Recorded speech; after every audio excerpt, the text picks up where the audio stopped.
to remove unnecessary and non-science-based obstacles to cross-border travel for fully vaccinated travelers, such as the pre-arrival molecular test that disproportionately affect ordinary Canadian families. We're also calling on the government to amend the discriminatory child policy for traveling minors. I don't have to tell anybody that travel is becoming increasingly difficult to reach for the average Canadian family. The burdensome cost of a molecular test can add over $200 Canadian per person. For a family of 4, this adds an additional $800 for a trip, a fee that has proven cost prohibitive to many Canadian families. Now, to add to this absurdity, the Government of Canada's website states explicitly that if your trip will be less than 72 hours, you're still required to produce proof of a negative test, but you can take the test in Canada before you leave for your trip. How does this make any sense? In addition to the costs of these unnecessary regulations, there are also other disincentives to parents taking their children with them to visit family or to take a vacation on the other side of the border. When they come back to Canada, unvaccinated minors traveling with their fully vaccinated parents are also unable to attend school, daycare, or camp for 14 days, placing a further burden on the family to stay home.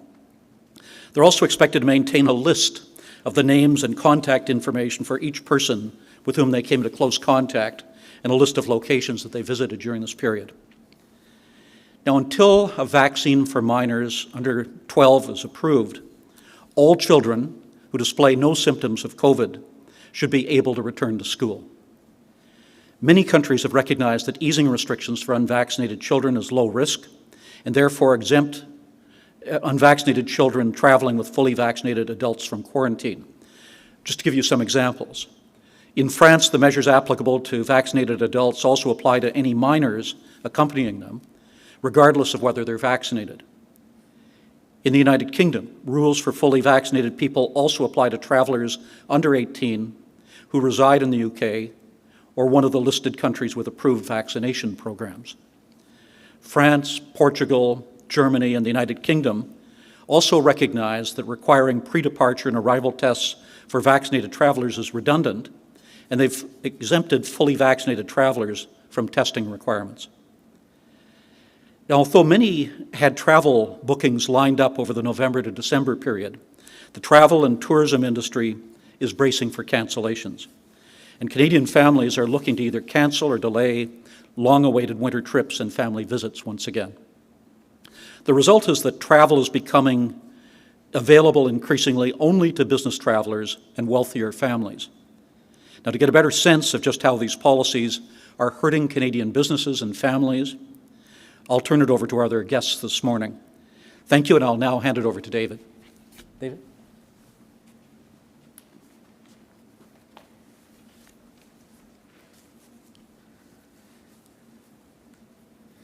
Good morning, and thank you. My name's David Schwartz. I wanted to thank the Canadian Travel and Tourism Roundtable for having us here. First, I'd like to introduce my wife, Rena, and this are my kids, Eva and Noah. So, we're here today to speak on behalf of Canadian families. It's been a very tough 19 months, and everyone has experienced the pandemic differently. But there's been some common threads.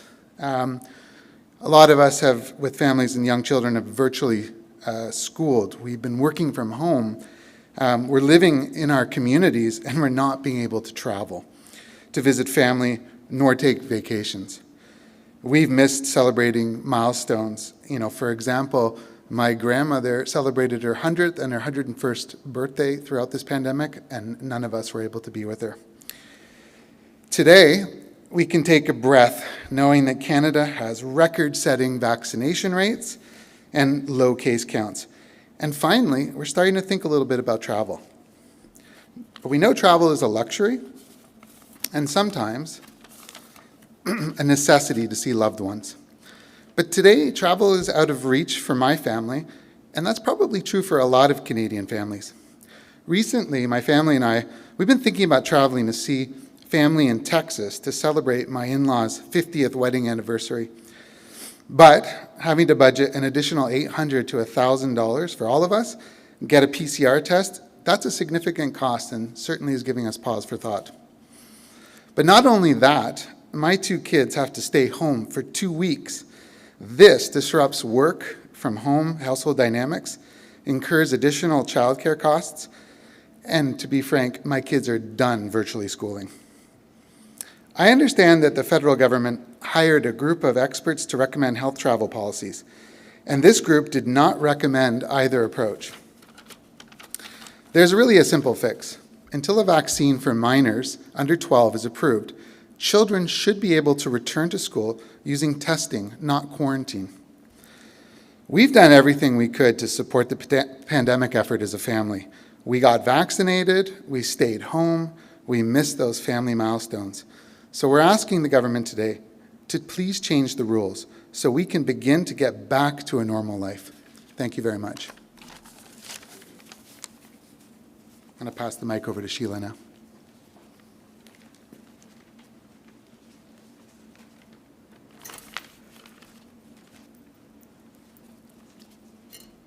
Good morning. Thank you for having me here this morning. My name is Sheila Gallant-Halloran. I'm the owner of Lush Life Travel, an affiliate of Vision Travel. I run a bucket list and adventure travel agency that helps families live a lush life through travel. As you can imagine, the past 18 months has been a particular challenge for the travel and tourism industry. It has not been easy. From the agent or advisor to the operator, from the hotelier to the airline, everyone has been deeply affected. That said, as an industry, we are very strong. We have collectively been focused on rebuilding our industry to come back stronger and fill the demand of a population that's ready to get back on the road. We've spent buckets of time with our families over these past 18 and 19 months, and now it's time to do our bucket lists and to reunite with families and to travel once again. However, as we enter this new phase of the pandemic, one characterized by mass vaccination and low case counts, I would have assumed that travel would already be up and running. It is not, and this is most particularly true for families. In pre-pandemic times, family travel accounted for over 35% of international Canadian travel, and that does not even include the United States. This market has simply just not returned. And this is a fundamental problem for the sector, both domestically and internationally. At the beginning of the pandemic, this made sense. The science was clear. Today, the reason is less clear. However, I have a pretty good idea. Families like certainty when they travel. Families like booking certainty, cost certainty. And they like to know what they can expect when they arrive at their destination and when they depart. The travel industry is back in a position where we can provide this certainty to our customers. However, our federal government is making this difficult.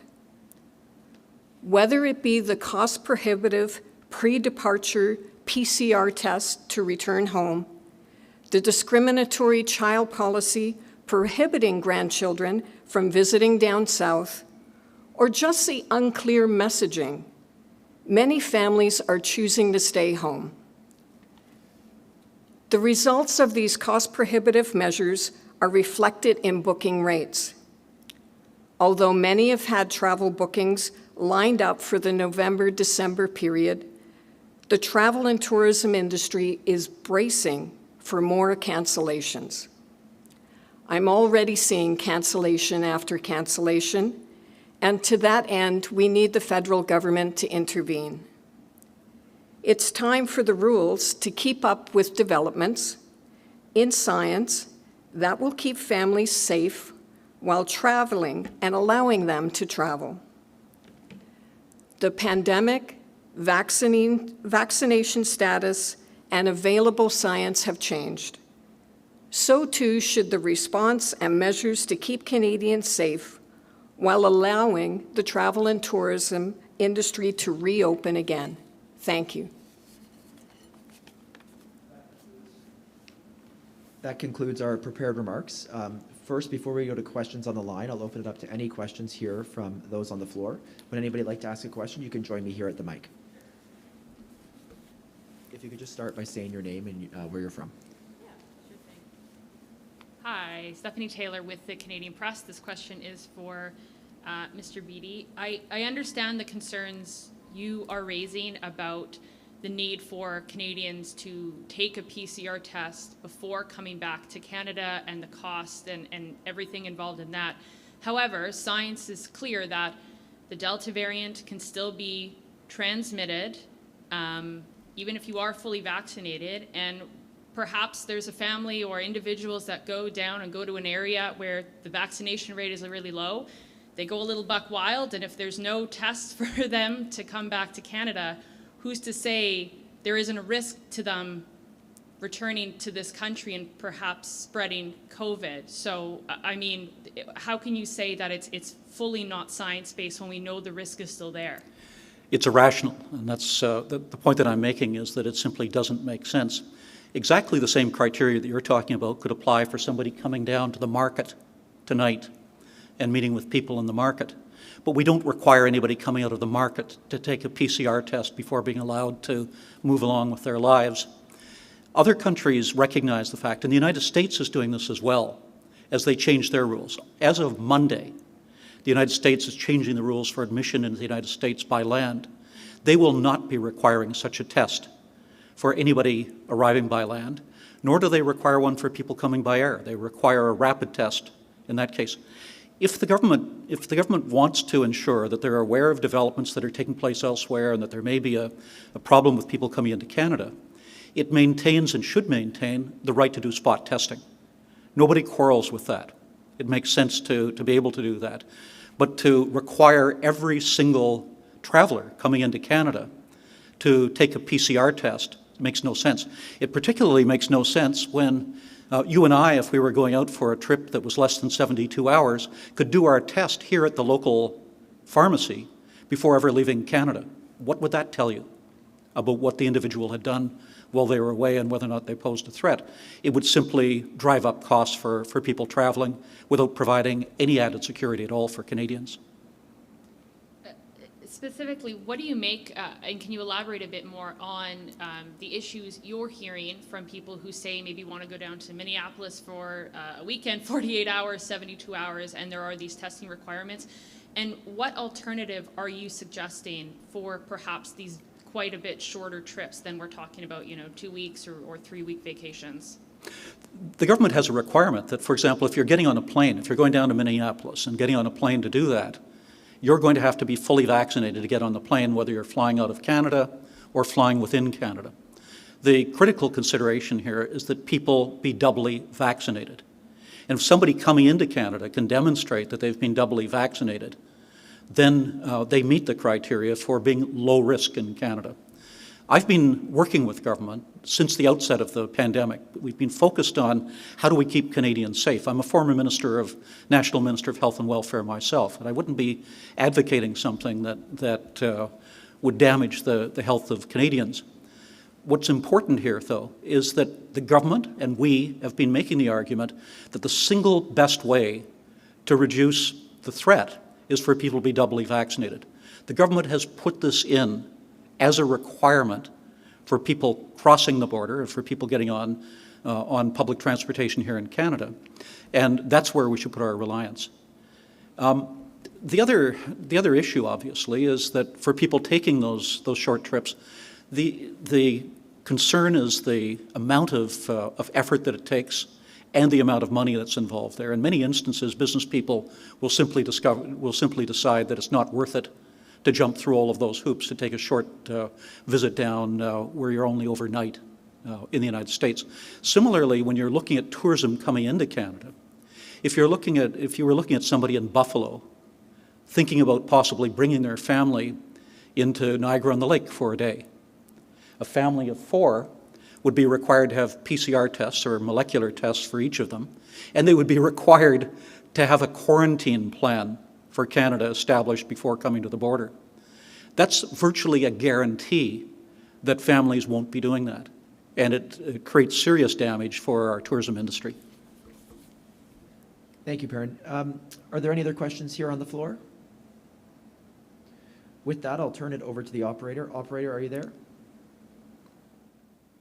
Yes, sir. If you would like to ask a question, please press star 1 on your touch-tone keypad at this time. If you're currently using a mute function, please remove that to allow your signal to reach our equipment. Once again, that is star 1 if you would like to ask a question. And we'll go to Marika Walsh with Globe and Mail. Hi, Hi Marika. there. Thanks for taking our questions. Just following up on what Stephanie asked you, I'm not sure that the comparison of somebody going to the market and not needing to be tested when they get back stands, given the fact that our vaccination rates are so high. Is the point not that when you're traveling internationally, we don't have those high vaccination rates that protect us in the community that it does here? So why shouldn't the government have that extra layer, given the fact that we are still in a pandemic? First, thank you very much for the question. First, as I indicated earlier, the government should maintain the right to do spot checks if necessary. If they find that there's an outbreak in a particular area, they should maintain the right to be able to bring in standards for people arriving from that particular area. For example, a particular region in the world, if there were a very serious outbreak. And indeed, the government has done that, even in terms of discouraging travel altogether from some regions. And what we have asked previously is that the government remove its travel ban or its travel advisory that it had, advising people not to travel at all, and to replace that with specific advisories based on location. That's what it's done. It quietly removed the across-the-board travel advisory, and it's doing the same thing for COVID as it does in any other case, whether it's political unrest or disease, where it gives a location-specific warning to people. So the principle is well established that you target the measures that the government uses to the specific circumstances. That's the whole in the nature of risk management. You could make the same argument if the issue is travel, that people are going to an area where the vaccination rate is lower than it is in the community that they're coming from. The same could apply even within Canada. Vaccination rates vary considerably from one region to another within Canada. Yet, wisely, we don't require that somebody coming back from Alberta or Saskatchewan to Ontario today should have to take a PCR test to be able to do that. Okay, and my follow-up would be, sorry, I missed the name of the parent that spoke after David. you, but I just want to be, David, I just want to be clear exactly what is being called for and what's being required. So first of all, am I correct that the two things that you're calling for is an end to the PCR testing requirements as well as an end to quarantine requirements for unvaccinated kids when they return? And then the second part of that question is, and pardon my ignorance, but who is enforcing that quarantine requirement for kids when they return? Is it the federal government? Is it schools? Is it provinces? Who is the authority there? So yeah, I'm advocating for those two things, for the mandatory PCR test to be abolished, and as well for the 2-week mandatory quarantine for children. I understand that the mandatory quarantine is a federal mandate for them to have to spend 2 weeks at home and not be able to go to any programs or to school or whatnot. And I think, going to rapid tests and spot checks, like Perrin was saying, make a whole lot of sense. And now that we have this strong vaccination rates within our country, and it's time for us to get back to normal. Thanks. Operator, are there any other questions? If you would like to ask a question, please press star 1 on your touch-tone telephone at this time. We'll pause for just one moment to allow everyone an opportunity to signal. Okay, with that, I think that ends our conference. Perrin, over to you. Thank you. I might just make one other comment. It is very important that the Americans are moving ahead on November 8th, on Monday, to make it possible for Canadians to be able to travel across the land border. And they'll do so without the tests that we're talking about. On the 23rd of February, the President and the Prime Minister issued what they referred to as a roadmap for our two countries. One of the things that they said was that the two countries would coordinate the reopening of the border with each other. A report by the Wilson Centre last week indicated that the management of the border has not been coordinated during this pandemic period. And it's clear that in the reopening, we're looking at very different standards based on mode of transportation that people use and on whether people are traveling north or south. Our goal should be science-based, and it should be health-based. It should be to ensure that to the greatest extent possible, Canadians are able to get on with their lives and we can reopen our economy while maintaining the safety of all Canadians. And what we should be doing is focusing, obviously, on areas where people have taken the appropriate measures, where they have gotten themselves fully vaccinated, and where they pose very low risk. And we should then be reducing the friction that exists at the border that prevents us from being able to resume more normal lives. So with that, ladies and gentlemen, thank you very much for coming today. We greatly appreciate it.